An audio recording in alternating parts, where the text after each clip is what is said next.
আসসালামু আলাইকুম। আমসত্ত্ব তৈরি করে রোদে শুকানোর পরে যখন আমরা খাই তখন দাঁতে একটু কিসকিস করে।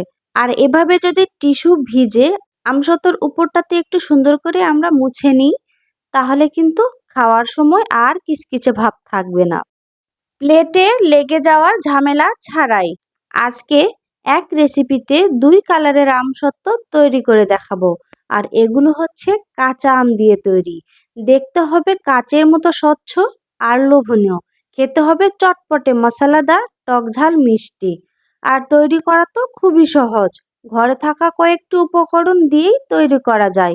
এটা একবার বানিয়ে সারা বছর ফ্রিজে রেখে খেতে পারবেন। নিশ্চয়ই আপনারা দেখে বুঝতে পারছেন এটা কতটা সুন্দর লোভনীয় হয়েছে। আশা করছি আপনাদের কাছে আজকে আমার এই রেসিপি ভালো লাগবে। তো রেসিপি ভালো লাগলে ভিডিওটিতে লাইক, কমেন্ট, শেয়ার করে আমার ইউটিউব চ্যানেলটি সাবস্ক্রাইব করতে ভুলবেন না। আমসত্ত্ব তৈরি করার জন্য এখানে আমি কাঁচা আম নিয়েছি। এখানে আমি ১ কেজি পরিমাণ কাঁচা আম নিয়েছি। সুন্দর করে ছিলে ধুয়ে এভাবে কেটে নিয়েছি। আর আমটা কাটার পরে আমি দেখছিলাম একটু লালচে হয়েছে। মানে যেই আমগুলো মনে হয় একটু আগে আসে সেই আমটা আমি কিনে ফেলেছি। তাতে কোনো সমস্যা নেই। এটা আমি একটা কড়াইয়ে দিয়ে দিলাম আর সাথে দিয়ে দিলাম সামান্য কিছু পানি। এরপর আমি এটাতে ঢাকনা দিয়ে খুব ভালো করে সিদ্ধ হতে দিব। আর এই ফাঁকে আমি চিলি ফ্লেক্স তৈরি করার জন্য গরম কড়াইয়ে শুকনো মরিচ দিয়ে দিলাম ১ মুঠ খানিক। শুকনো মরিচটা একটু হালকা টেলে নিব। আর এটা একদম কালো করে ভাজা যাবে না, একটু সুন্দর মচমচে হয়ে গেলে আমার এই মরিচটা গুঁড়ো করে নিব।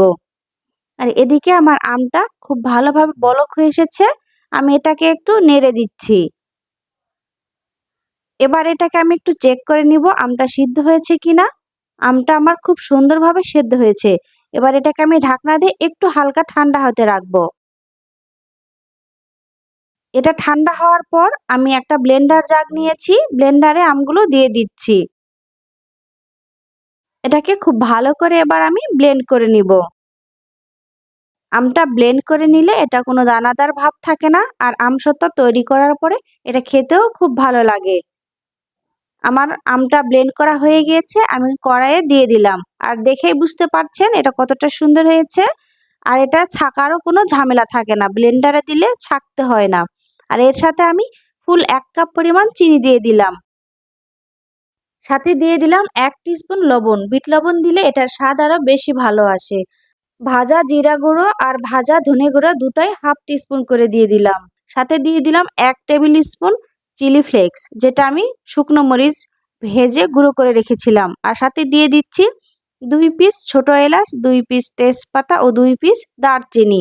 দিয়ে এটাকে খুব ভালো করে জাল করে নিলাম। একটু ঘন হয়ে আসলে চুলার জাল অফ করে এটা সাইডে রেখে এখানে একটা স্টিলের প্লেট নিয়েছি, সরিষার তেল দিয়ে সমস্ত প্লেট একটু তেলে মেখে নিলাম। আর এটা এদিকে আমার ঘনত্বটা ঠিক এরকম হয়েছে। আর এ পর্যায়ে বলে রাখি অবশ্যই এটা লবণ আর চিনি আপনারা চেক করে নেবেন। যেমন ভাবে তৈরি করেছিলাম ঠিক তেমন ভাবে আমি এখানে একটা প্লেটে দিয়ে দিলাম, কারণ এটাতে আমি কোনো কালার মেশাবো না। এটা দেখতে একদম কাচের মতো হবে। আর এভাবে সুন্দর করে একটু ট্যাপ ট্যাপ করে নিলাম যেন সমস্ত প্লেট আমটাকে ছড়িয়ে যায়। আর এবার বাকি অংশটাতে আমি কিছু সবুজ ফুড কালার দিয়ে দিলাম।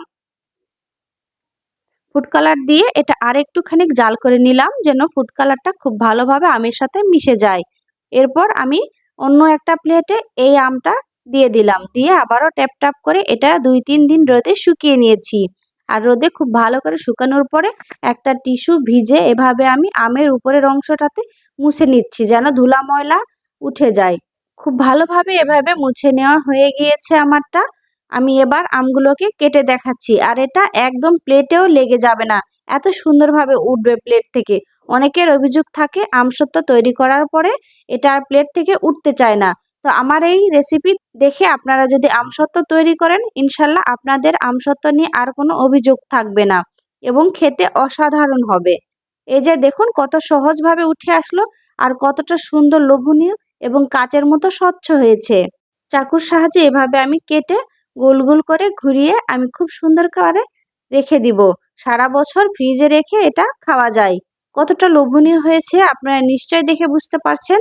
আর এবার গরমে কাঁচা আম দিয়ে এরকম রেসিপি আপনারা অবশ্যই একবার ট্রাই করবেন। আশা করছি আমার এই রেসিপি আপনাদের ভালো লেগেছে। তো সবার সুস্বাস্থ্য কামনা করে আজকের মতো বিদায় নিচ্ছি। দেখা হবে পরবর্তীতে নতুন কোনো ভিডিও নিয়ে নতুন কোনো রেসিপির সাথে। সে অবধি সবাই ভালো থাকবেন। আল্লাহ হাফেজ।